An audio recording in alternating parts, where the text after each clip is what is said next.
जनवरी एक नया विश्व दिवस की तरह मनाया जाएगा, जब पीएम मोदी जी ने world's largest vaccine distribution movement India में लॉन्च किया। और आज हमारे साथ है आत्मनिर्भर भारत की आत्मनिर्भर वैक्सीन लेने वाले पहले 10 लोगों में से एक डॉक्टर निश्चल भट्ट। डॉक्टर निश्चल, जिन्होंने कोविड को विन किया है, एक वेल नोन चाइल्ड स्पेशलिस्ट और टीनेजर्स हेल्थ कंसल्टेंट है। साथ ही वह इंडियन एकेडमी ऑफ पीडियाट्रिक्स के 2018 में गुजरात स्टेट के प्रेसिडेंट रह चुके हैं। वे गुजरात इम्यूनाइजेशन टास्क फोर्स के मेंबर भी हैं। तो आइए बात करते हैं डॉक्टर निश्चल भट्ट से उनके 2020 कोविड से 2021 कोविन तक का अनुभव के बारे में। डॉक्टर निश्चल, आप गुजरात इम्यूनाइजेशन टास्क फोर्स के मेंबर हैं और पहले 10 लोगों में से एक है जिन्होंने वैक्सीन ली है। क्या आप वैक्सीन के प्रोसेस के बारे में कुछ बता सकते हैं? काफी लोगों के सवाल होते हैं, जैसे कितना टाइम लगता है, क्या वैक्सीन लेने के बाद कुछ खाना चाहिए, क्या वैक्सीन लेने के बाद कुछ आराम करना चाहिए? आप उसके बारे में कुछ बता सकते हैं? जी, बेसिकली मैं पीडियाट्रिशियन हूँ, तो हम बच्चों को तो बहुत रेगुलरली वैक्सीन देते हैं। In fact we being doctors we also take regular vaccine. Like जब हमारी रेसिडेंसी चल रही थी एमडी के दौरान, हेपेटाइटिस बी के 3 डोज लिए थे, डीपीटी का booster dose, injectable polio vaccine, और हर साल हम लोग इन्फ्लुएंजा का भी 1 डोज रेगुलर लेते हैं। So vaccine was not new for us, but ये जो कोविड वैक्सीन है उसका डेवलपमेंट 8-9 मंथ्स में हुआ था। So me being a part of that corona immunization task force for Gujarat, when they asked me, are you ready to volunteer yourself to take this vaccine? We were the first one, because when we recommend these vaccines to others, we should be the first one to take this vaccine. ये vaccination का जो process है वो बहुत safe और methodically organise किया गया है। जैसे अब जब भी जिसका भी वैक्सीनेशन के लिए टाइम होगा, उनके मोबाइल फोन पर एक एसएमएस आता है। वो एसएमएस में उनको कौन से दिन किस जगह पे कितने बजे वैक्सीनेशन के लिए पहुंचना है वो डिटेल दी गई होती है। वो जब वहां पहुंचते हैं तो उनके पास उनका एक फोटो आईडी प्रूफ होना चाहिए अदर देन आधार कार्ड। फर्स्ट रूम जो होता है उसमें they will confirm the identity of that person के ये यही इंसान है जो वैक्सीनेशन के लिए आया हुआ है। वो कोविन ऐप में कंफर्म करने के बाद उनको इम्यूनाइजेशन रूम में भेजा जाता है। जैसे मेरा जो वैक्सीनेशन हुआ वो इतना स्मूथ था, जो नीडल थी वो इतनी सॉफ्ट है कि वो नीडल अंदर गई, उन्होंने इंजेक्ट किया, जरा भी पता नहीं चला। ऐसा ही जो भी इंजेक्शन लेगा उनको यही एक्सपीरियंस होने वाला है। ये इंजेक्शन लेने के बाद तीसरा जो रूम है उसमें कम से कम 30 मिनट तक हमें ऑब्जर्वेशन में रहना है। कोई भी इंजेक्शन लेने के बाद कभी कभी वो पेन की वजह से किसी को वाजोवेगल शॉक फील होता है, जिसमें हमारा ब्लड प्रेशर बहुत कम हो जाता है। वो पहले 30 मिनट में हो जाता है। या वैक्सीन के किसी कंपोनेंट से मुझे अगर एनाफाइलेक्सिस है तो उसका मैं रिएक्शन करता हूं तो वो भी पहले 30 मिनट में हो जाता है। तो ये 2 जो सीरियस साइड इफेक्ट्स होती हैं कोई भी इंजेक्शन या वैक्सीन की, उसके लिए मुझे 30 मिनट वहीं पे ऑब्जर्व करना है।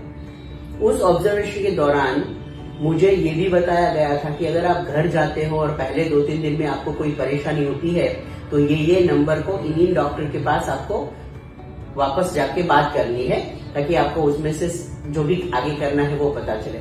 ये भी चीज सब जगह पे पूरे गुजरात में अप्रोक्सीमेटली 17,000 वैक्सीनेटर्स ट्रेंड है, 17,000 वैक्सीनेशन साइट्स रेडी है, और सभी जगह पे यही प्रोसेस फॉलो करने वाले हैं। So there is no need to worry, no need to be afraid of anything about the vaccination.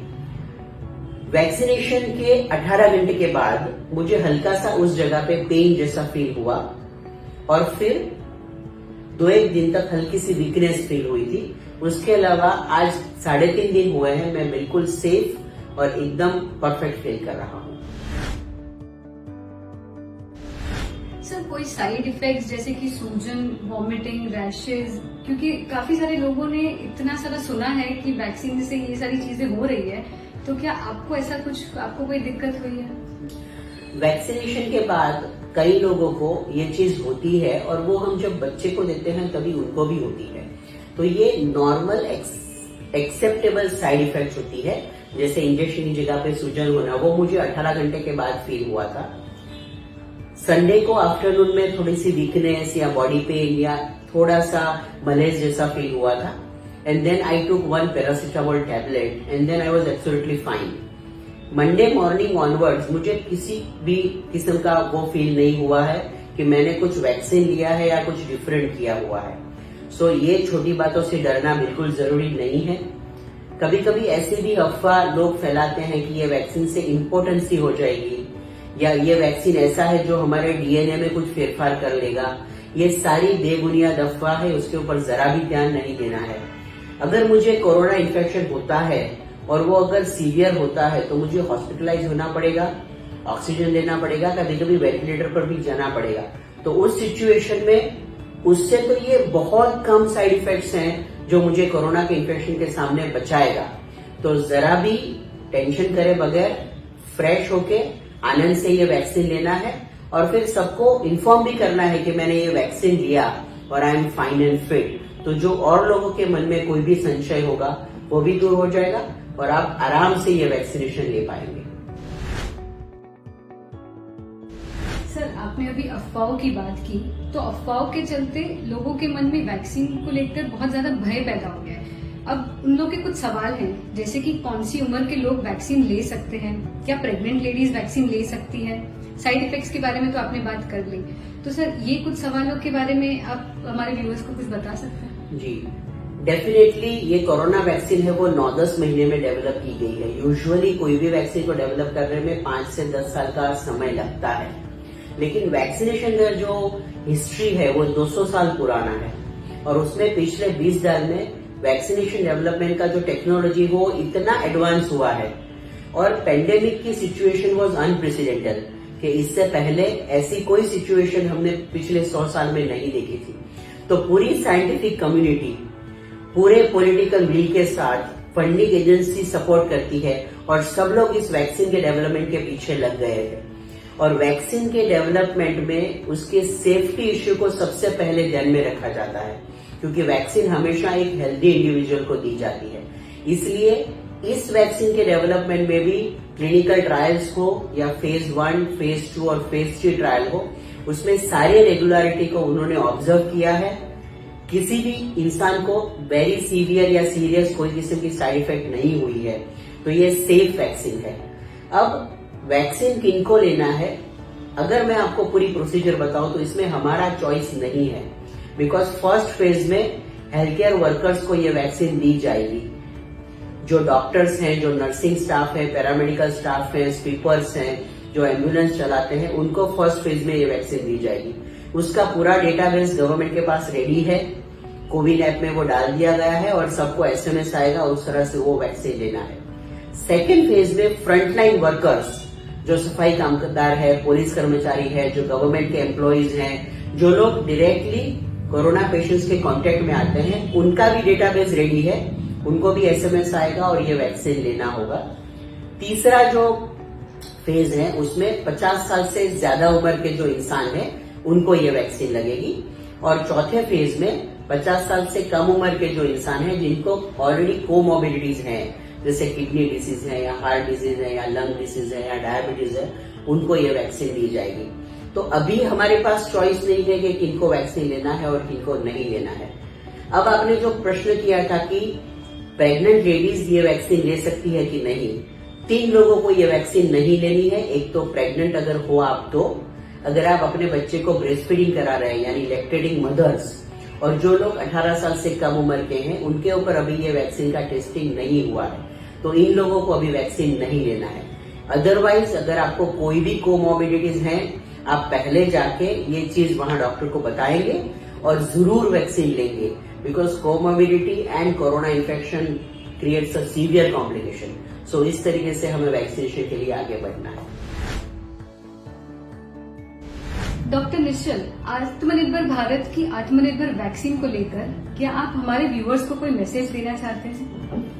जी, मैं बहुत प्राउड फील कर रहा हूँ और हैप्पी भी फील कर रहा हूँ कि भारत के साइंटिस्ट ने 2 वैक्सीन को इतनी जल्दी सारे ट्रायल्स में से पास करके क्लियर कर दिया और डीसीजीए ने भी उसको इमरजेंसी यूज ऑथराइजेशन दे दिया और 16 जनवरी से हमारे यहाँ वैक्सीनेशन ड्राइव भी शुरू हुआ है।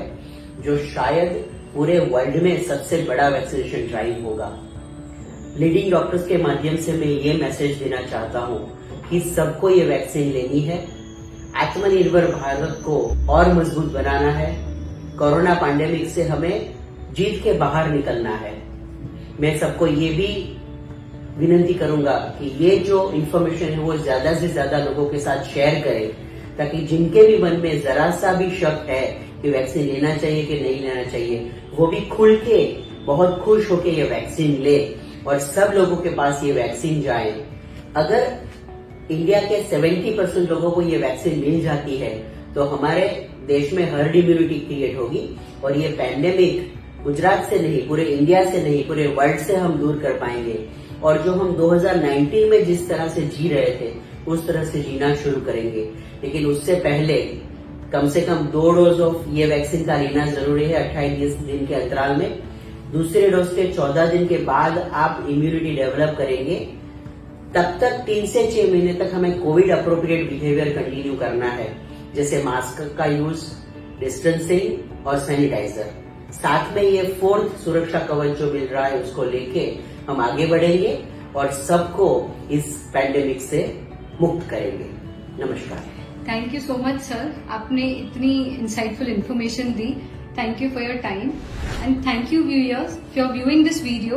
अगर आपको कोई भी सवाल है तो आप कमेंट बॉक्स में लिख सकते हैं। हम जल्द से जल्द आपके सवालों का जवाब देने की कोशिश करेंगे। Feel free to take vaccine together. Let's move from covid to CoWIN.